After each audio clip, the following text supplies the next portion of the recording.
تو بالآخر سعودی عرب کا وہ سیاحتی ویزا جس کے چرچے کئی مہینوں بلکہ سالوں سے چل رہے تھے، وہ سیاحت جس پہ محمد بن سلمان کہتے ہیں کہ سعودی عرب کا مستقبل ٹکا ہوا ہوگا، تیل کی آمدنی کو کم کر کے ہم نے سیاحت سے پیسہ کمانا ہے اور ٹیکنالوجی کے میدان میں اپنا انقلاب برپا کرنا ہے، دنیا کے جو نظریات ہیں ہمارے لیے ان کو بدلنا ہے۔ ان تمام باتوں کا جواب ایک ہی چیز سے وابستہ تھا اور وہ تھا ٹورسٹ ویزا۔ یعنی سعودی عرب یہ جو تمام باتیں کر رہا ہے تو اپنا ٹورسٹ ویزا یہ کب لا رہا ہے، تو اس کے بارے میں سعودی عرب کے وزیر سیاحت احمد الخطیب نے گزشتہ روز ایک اہم وضاحت بلکہ کنفرمیشن دے دی ہے، اور ان کا کہنا ہے کہ سعودی عرب کا سیاحتی ویزا اگلے مہینے سے جاری ہو جائے گا۔ اب اس میں ذرا غور کر لیجئے، ڈیفینیٹلی ویزا تو پہلے بھی نکلتے ہیں، لوگ ایک سال کا ویزا لے کے بھی پھر رہے ہیں، اور مختلف کیٹیگری ہیں ان ویزوں کی۔ وہ اس طرح کا ویزا ہوتا ہے کہ سعودی عرب سے یا تو کوئی اسپانسر کرتا ہے اپنی انفرادی شخصیت سے، یا پھر وہ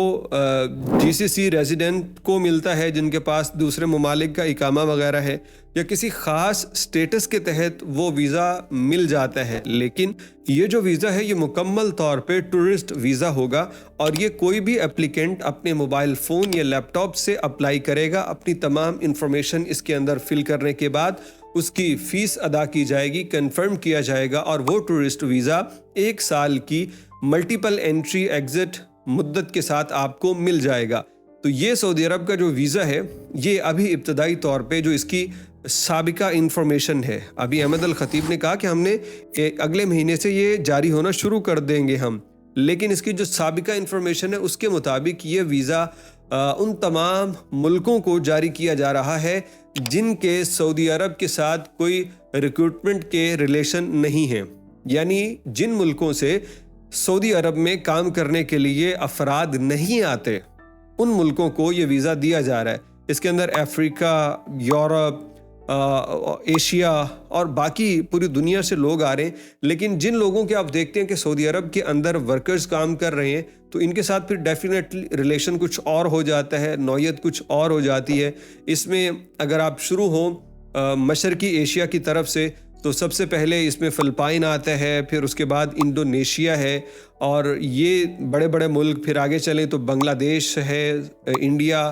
پاکستان ہے، اور یہ تمام وہ ملک، اس طرح افریقہ کے بہت سارے ممالک ہیں، ان ملکوں کو یہ ویزا جاری نہیں ہوگا ابتدائی طور پہ، لیکن جیسے ہی اس کا پہلا فیز کامیاب ہو جائے گا تو پھر اس کو انہوں نے بڑھانا ہے پوری دنیا کے لیے، کیونکہ سعودی عرب کا ماننا ہے کہ ہم یہ پچھلے جو 6 مہینے میں 60 ملین سیاحوں کو ویلکم کر چکے ہیں۔ ویسے یہ تعداد بہت بڑی بتا دی، سعودی وزیر سیاحت نے یہ تعداد بتائی ہے کہ 60 ملین سیاحوں کو ہم نے ویلکم کیا ہے، جو کہ ایک بہت بڑی تعداد ہے۔ اس کو شاید حج والے جو زائرین ہیں ان کو بھی شامل کر کے وہ بول رہے ہیں، لیکن پھر بھی یہ تعداد بہت زیادہ بنتی ہے۔ خیر، اس پہ تو بعد میں بات کریں گے۔ تو ان کا جو ایک انہوں نے گول سیٹ کیا ہوا ہے وہ کروڑوں سیاح سالانہ سعودی عرب کے اندر لانے ہیں، اور وہ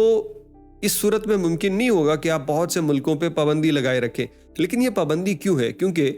جو سعودی عرب کے ساتھ ورکنگ ریلیشن والے ملک ہیں وہ پھر اس ویزا کو بڑا مس یوز کرتے ہیں۔ آپ جانتے ہیں کہ بہت سے لوگ یہاں سے جاتے ہیں تو واپس کام کے لیے وہ عمرہ یا حج ویزا یا اس طرح کا کوئی ویزا یا فیملی ویزا نکال کے آتے ہیں، اور وہ یہاں پہ آ کے کام کرنا چاہتے ہیں، تو پھر ان کو بھی پکڑ کے واپس بھیجا جاتا ہے۔ تو یہ ٹورسٹ ویزا اس لیے الاؤ نہیں کریں گے ابھی ان ملکوں کو جن کے ورکرز یہاں پہ کام کر رہے ہیں، کیونکہ اس کا مس یوز نہ ہو، لیکن فیوچر میں چل کے